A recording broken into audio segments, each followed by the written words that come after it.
All right, guys, welcome to the Revenue Accelerator, and I am here with our new guest, Kelly Fisher. I'm going to actually let him introduce himself because we all know that I don't do a great job of that. So why do the things you're not good at? Kelly, can you tell us a little bit about you and why you do what you do? Sure. Thank you for having me, Kat. Appreciate it. I've been a certified hypnotherapist for over 22 years. I've always been intrigued on how the mind works. I had to know how everything ticked, how everything put together, from quantum physics to how from the Big Bang, what happened before that. I just have to know. So I really got intrigued by how the mind works and just how people behave. And it really started, I was a co-author in a book not too long ago, and I wrote about it. I was like in 6th, 7th grade, and I remember sitting in the back of the classroom just watching everyone interact, and I felt like I was sent from a different planet. I'm like, why are they behaving the way they're doing? It was just so that's been my whole life. So it's an obsession. I'm figuring out how the mind works. So I became a certified hypnotherapist. I worked with one way back in the day, one of my first gurus, if you want to say. I studied with this guy for over 5 years. Unbelievable course. And the hypnosis that he took me through, I thought, wow, there's a different level. I shifted gears. We did a couple past life regressions together, and it was just that shift in consciousness where we used to do group meditations where I was like literally above my body, watching down, and I just thought, what is going on? There's so much more to this. So when I teach people how to slow their mind down without getting too metaphysical on them, I say, that roof chatter that's going through, that's not you. You can sit back and watch that go by and choose your thoughts. It's an amazing power when you can get into that. So yeah, as a control freak, if you can show me ways to be more in control, real quick, isn't that the cause of overwhelm, of anxiety, and a lot of things is not feeling in? And so here's something that a lot of my viewers, I've had panic attacks since I was like 5 years old, and they're social anxiety, panic induced situations. Sure. And I know that a lot of the times that when they triggered was when I was in a situation where I felt I was out of control. Which is why they were social, because there's a lot of things you can't control when you're in a public environment. Whereas if you're home, you're like safe, you can figure out where to go hide and stuff. But that's something that I see holding people back, is this inability to feel like they're in control. What are your thoughts on that? First of all, that's one of the double binds I give people when I'm hypnotizing them is I say, you're always in control of the letting go. And the mind goes, wait, what? I am. I'm in control of the letting go. That's an oxymoron. What do you mean? If I let go, I'm not in control. It's like that. If you let go of that roof chatter and that stuff that's throwing you off, now you, the real you, is in control. So that's one of the suggestions I give to people. But I'm like you. I used to be very claustrophobic, and I would, even an outdoor concert, I would go into a concert or something, man, my heart would race, and I'd look for the exits and just, you know. And there's a certain level, of course, of getting in control of that. I could sit in situations now, take a deep breath, and but the same behavioral things, but by the same token, if I'm not comfortable in a crowded space, I don't go. So there's a certain amount of logic to it, you know what I mean? But yeah, we can't get in control of that. And a lot of times, like you talked about, those triggers that you probably had as a younger person, they carry over into adulthood, and sometimes it's not that crowded. You start to have a panic attack, and you think logically, what's going on? This just doesn't make sense, but it's coming up from before. I used to, when my claustrophobia was really bad, I'd literally be in an elevator. I'd be standing there all calm on the outside. The elevator would get packed. I would visualize in my head, climbing through the ceiling, like clawed through, my fingers bleeding, like my heart would be racing, and somebody would like shake it, goofing around. I'm like, on the outside, I looked about to get punched. On the outside, I looked calm as could be, and I just couldn't wait to get off it. I actually cured my own claustrophobia, which is it's so hard to work on yourself. I did this technique that I learned. It was amazing, but it's still every once in a while, everything gets a little tight. My heart rate just a little bit. I go, oh, it's still there, interesting, but I don't let it come up anymore. I'm in control of it. But that's business too, right? Of there are things that we are learning and getting over and getting in place in business, and then we get triggered. You kind of go smooth going, you're making progress, and boom, you hit a plateau. And it seems to be like that, in all facets of life. So whether you've overcome a trauma, whether you're losing weight, whether you're gaining success in business, there's this thing that you just kind of hit. What do you see being the thing that really kind of blocks people from achieving more success in their life? Well, I think what you're talking about, hitting that so-called wall or ceiling, is you actually have to become somebody else. You have to, I was talking to somebody about this the other day. You literally have to vibrate on a different plane of it. Yeah. That person that you want to be successful in that big house isn't vibrating here. Yeah. And when you start to get it, I was going through it. Like I started getting successful with my business, my brick and mortar before I'm moving online. And in my head, I thought it was a weird feeling. I'm like, that doesn't come from the subconscious mind. I teach this. Wait a second. And it was just like, I saw little sabotage things come up, and I noticed them, and I thought, wow, that's interesting. Holy cow. That's not true what I just thought, but I thought it. Oh my God, where'd that come from? So we get these limiting beliefs that are, I think, fear of success. You know, what if I do make it? Now I got to hire some people. Now I got to run a whole business. You start going. It's just, those things trigger you to put you right. It's like the crab analogy I always give, like when a crab crawls to the edge of the box, the other crabs reach up and pull them back down. It's just bastards. Right? It's that tribe mentality that keep people in their groove. You know what I mean? I love that. I mean, and it really, I mean, it comes down to like, you know, like you said, your tribe of who are you hanging out with? Is it people that are going to pull you back down because they're seeing you go somewhere? Now, here's the thing. Those people may think that they're doing you a favor, right? Oh, yeah. Of bringing you back down. That's the messed up part, is that they think they're helping you by being like, no, that's not safe. Come back here. Where you're like, no, I see the peak and I want to be up here. How do you stay? I mean, because you work so much in the mind, how do you stay in a positive mental state? Me personally, or with my clients? Both. I mean, if you're going to give me options, baby. Right. I better be walking the walk. It's an ongoing situation every day. Waking up, getting the meditation in, starting the day off right. I got a program called Morning Cup of Joe. You get that first 10 minutes in and you recalibrate just 1 or 2%, and the whole day is going to have a different effect. So there's little things like that you can just start to get back in control of. So it's I was thinking about Abraham Hicks. I listen to almost every day. I'm just obsessed.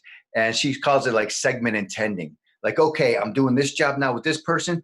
Now, when I go here, so I'm going to the gym. Okay, I'm going to forget about that. Segment intended, get a good workout, clear my mind. Now I'm going to see another client, my segment here. And you just literally can take a second and switch your mind onto what you're doing. And it keeps you in the now. It doesn't bring all your baggage with you to everything you do. So it seems like, you know, if I think all day, it's no fun. Well, once you get used to it, it's I mean, it's work, it's worthwhile, but I love what you're sharing here, which is like, and I know I do this, which is I just roll into the next thing, right? Of like, you go from, and I used to do this when I would roll out of bed into work, right? And literally my like commute, it's like the worst in the world. It's like 10.5 seconds to my desk, right from my bed. But I like the setting the intentionality of being like taking a moment and stopping. Whereas someone like me and a lot of people who listen to this are like go-getters, right? And it's just like go, go, go, go. Yep. But stopping feels like it takes more time. But what you're talking about here is being more effective. Yes. And so taking a little bit of time to make more out of the time that you actually focus on something, which is like mind-blowing. Yeah, get more value out of the time you're going to be focusing on anyways. Yeah. And one thing I teach in my program is original thought. And you can't have original thought when you have fight or flight, when you have two choices. Yeah. It's impossible. You can't bring down new information. So even right before this interview with you, I did 10 minutes. I put my music on. I closed my eyes right here at my desk. I did 10 minutes. And not only did I relax and think about what we're going to talk about, but I had new ideas for other things. Like you brought Global Mind Stretch. And I thought, oh, do I have that website? I have the website, don't I? And I started coming up with fresh ideas just in the 10 minutes waiting for you not only relax and get centered, but you can actually just, oh, wait a second. I didn't think about that before. You didn't have the capacity to. Right. You have to open up. You fight or flight. You cannot bring down new information. Well, I mean, it's why your best ideas come in the shower or right before going to bed, because you're like detaching yourself from all the things that need to get done. So what's your best advice for people like me? Because I ask questions that always serve me, that are just constantly on the go. Like, how do you be more present, right? Because the being part is something that a lot of action takers and high achievers have a struggle with, right? Because give us a plan, give us a blueprint, we'll go and do it. But being, it's like the segment intending. I used to be an actor way back in the day, and Andy Garcia's nephew was in my class or something. So he came into school and it was like, wow. And he's like, one time I was outside the door. There's a bunch of kids in the scene and inside. And the director says, what are you going to do when you get in there? He goes, I don't know. It's a bunch of kids. Let's walk in and find out. That's life. That's life. When you're outside the door, You did your work. You know your lines. When you step in, it's live. It's too late. You better have been prepared. Right. You know what I mean? No more preparing. So even when I go to the gym, I'll sit in the parking lot. People think I'm crazy. I'm with this company called Brain Tap, where they got all my meditations, light and sound goggles. They're flashing. I put them on. I sit there in my car 10, 15 minutes, and then I take them off and I go to work out. And my workouts are amazing. I do it right before I see you, right before I do this. 10 minutes. It's nothing. And you reset. And it's like, oh, I'm fresh now. Let's do this. Yeah. I mean, and there's an energy component of kind of dragging throughout the day and dragging your baggage. So what do you see people doing as almost a like, oh, wow, that's such a self-sabotaging mechanism that maybe they don't realize they're doing. And this is part of the work that you do with your clients, right? Of helping them get into that more successful state. Absolutely. I think it's one of the bigger pictures is telling the same story. It's the story people have. I do a lot of stuff from stage when I teach, and I say, if I had that magic wand and I took away all your problems right now, who would you be? Oof. I don't know that person. Yeah, you don't know that person. Yes, that story you drag with you that's not even true anymore. Yeah. That's what, when I talk to people, I want the story at first because I have to know where they're at. And then after a couple of weeks, it's like, no, we're not talking about that no more. Remember? Right. We close that chapter. it's like the Cesar Millan show. It's like when I do the little roof chatter comes up. Nope. Nope. And it's like, I tell people, Caesar fixes humans, not animals. If you ever watch the show, he comes in and fixes the humans. Yeah, right. Animals are in the now. They're fine. I was doing a program on anxiety from the stage, and a woman's like, but my dog has anxiety. I'm like, his prefrontal lobe is too small. He can't think future thoughts. He's picking off of you. Yeah. Yes. I said, what do you do when the explosions go off? Exactly. She's like, oh, but he's sitting there waiting for another one. No, he's not. He heard it. He's back to now. Heard another one. But they don't have anxiety. So it's like, it's, yeah. The humans are the ones that can project out in the future, worry. That's what anxiety is. That when you worry about stuff in the future, that gap is anxiety. Stuart Wilde calls it etheric leaning. You're trying to fix the future. Your heart rate gets up. You're in fight or flight. You can never fix the future. Slow your mind down to the speed you're living. That's my motto. That's the only power you have is the now. You can't fix the future. And that's, people are like, well, what if I got people coming? No, right now. Yeah. Now. So how do you manage when being more present, which I don't know if any of you guys noticed, but just in his talking, I was able to take a deep breath and be consciously more present. So thank you for that.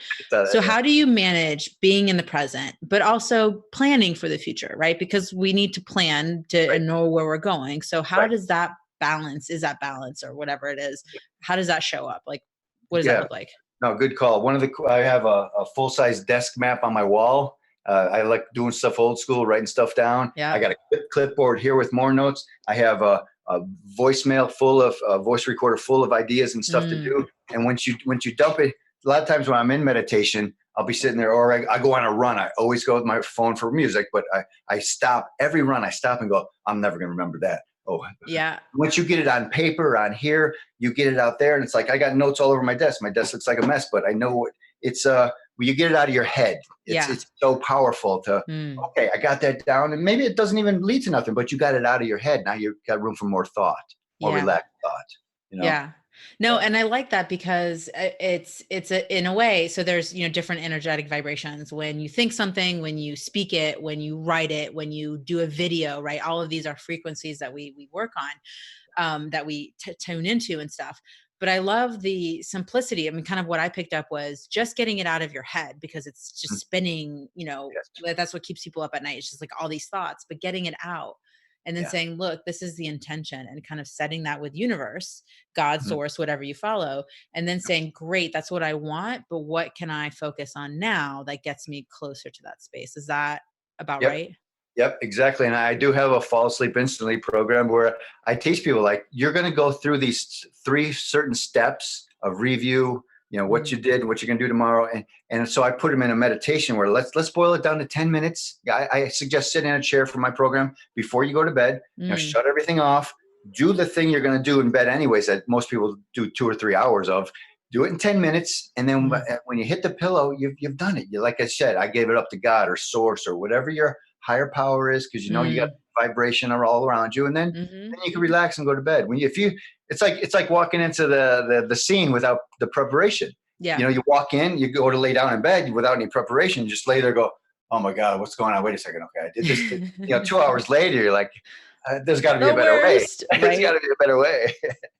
So what got you into this field? Because this is not something that, you're messing with, not messing, but supporting people's minds. And it's a lot of people have hesitation to allow people into that. I mean, it's already chaotic enough. So what got you into it and I know you said you were watching kids and getting very interested, but how did you know this was for you?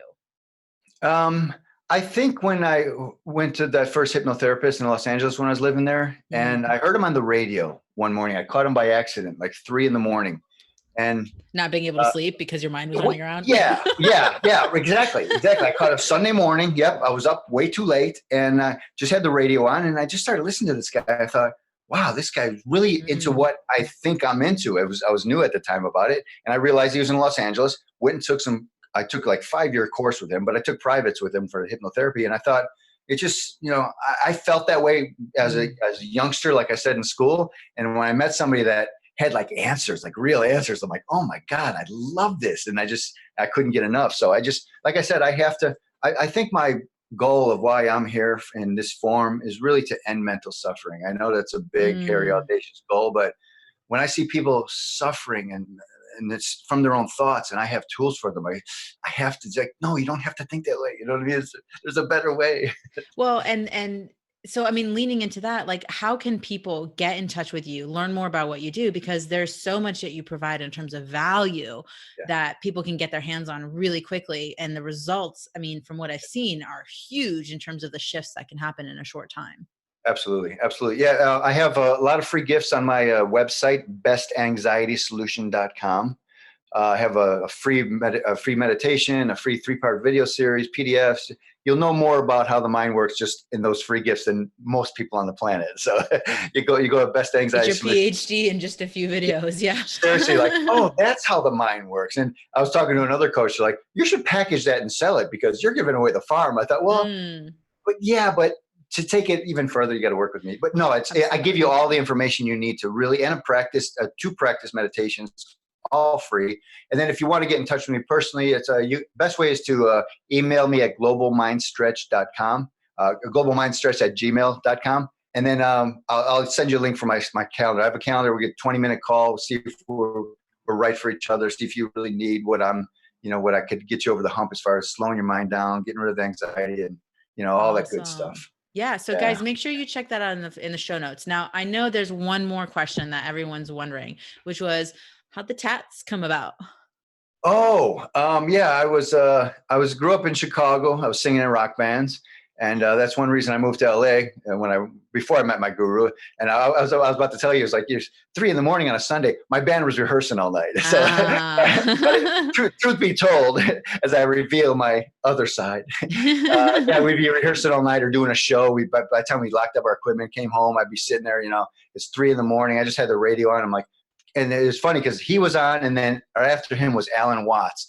And it was my introduction to Alan Watts. And I felt like I was listening to a freight train going 1,000,000 miles an hour. I'm like, I know what he's talking about. But, 25 years later, I'm like arguing with Alan. I'm like, well, that's not really true because quantum mechanics, it's like my introduction was like fast and furious, listening to them two every Sunday morning. And then I've been intrigued ever since. Amazing. Guys, you've got to get some of this passion into your life, get that mindset so that you are present with all the experiences that are happening right now, especially if you've got kids or other huge responsibilities that you're taking care of, because the present is the one moment that you can be actively a part of. Kelly, any other parting words that you want to share with our listeners?